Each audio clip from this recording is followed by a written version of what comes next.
Hi, this is Coni Otto with Long and Foster, and I help coach first-time home buyers find and buy houses. And this is how we do it.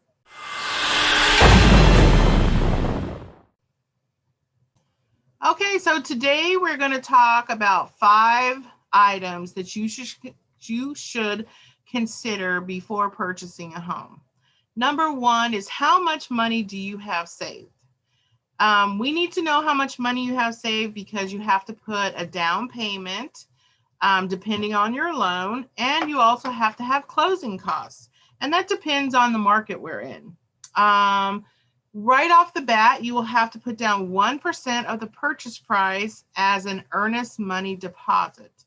An earnest money deposit is a deposit that you will give to show the seller how much you really want to purchase the house. You get that money back when we close on the house. It's part of your closing costs. So you're just not giving it to the seller. You are putting it as a down payment, and you will see it again on the HUD-1 at the end of the transaction. So that's earnest money deposit, 1% down of the purchase price. So if it's a $3,000 or $300,000, if you're buying a $300,000 house, you will be putting down $3,000. If you're buying a $500,000 house, you'll be putting down $5,000. Okay, that's earnest money deposit. It will be deposited and cashed within 7 days of ratification. So everybody has to agree. The house is yours. You're moving forward. That's when the check is cashed. Okay. Number 2, what is your credit score? Did you know that there are different credit scores? You have a FICO score for mortgage, FICO scores for cars, FICO scores for credit cards. So if you go online to, say, Experian, and you see your Experian score, that may not be your FICO score. So you should sign up for myficoscore.com. is where I've signed up. It costs you about $31. I believe it's $31 a month or a year, but it's worth it because you get to see what your FICO score is. There are other people on there that help you raise your FICO score, that have mastered FICO scores. I think there's one guy on a forum that has $600,000 worth of credit, and he has an 800 FICO score. Okay, so there are ways for you to get your FICO score above 700, which will get you the best interest rates. That is your goal. Okay, number 3 is, what kind of loan do you have? Do you have a VA loan, an FHA loan, a USDA loan? Do you have a conventional loan? There are all types of loans out there. You need to understand which loan you get, okay? And it depends on your credit score. It depends on how much money you're putting down. For instance, some conventional loans, you don't have to put any money down. A VA loan, you don't put any money down. Okay, but you still have closing costs. Closing costs are about 3 to 5% of the purchase price. Okay, so it just depends, and that's why you always try to get closing help from the seller. But we're in a seller's market right now. You can't always get money from the seller to help you out with your closing costs. So those are things that you need to consider when you're purchasing a house. You need to make sure you got enough money in the bank.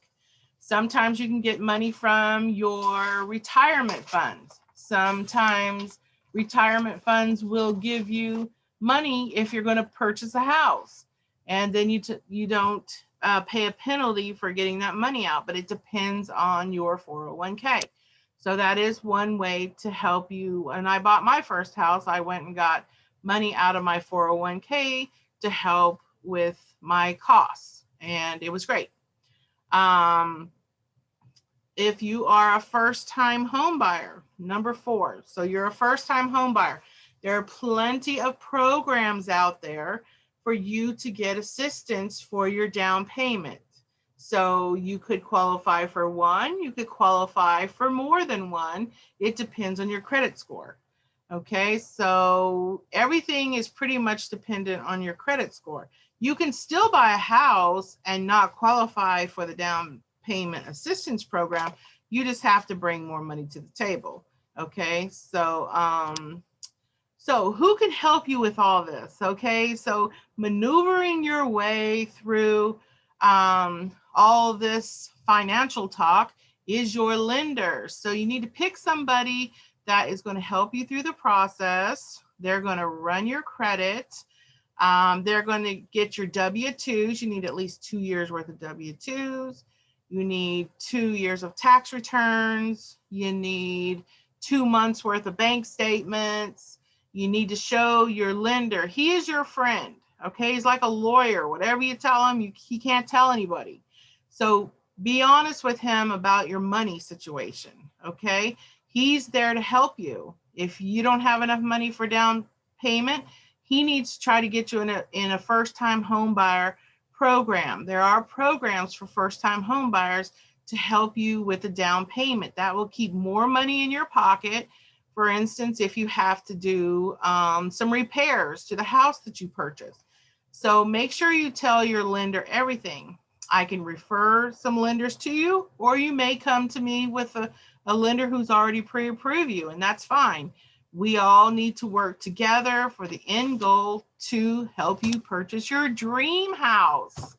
So if you like this video, if you wouldn't mind clicking below, hit the like button, and then subscribe to my channel, because I will always be doing these videos to try to help people, through the home buying process. Okay, this is Coni Otto, Long and Foster. If you need someone to help you purchase a house, just give me a call. I'd be more than happy to help you. Or if you know somebody who wants to purchase and they don't know where to start, direct them to this video. And this is the top 5 things I think you need to consider before purchasing a home. Have a great day. Do something nice for someone today. Bye-bye.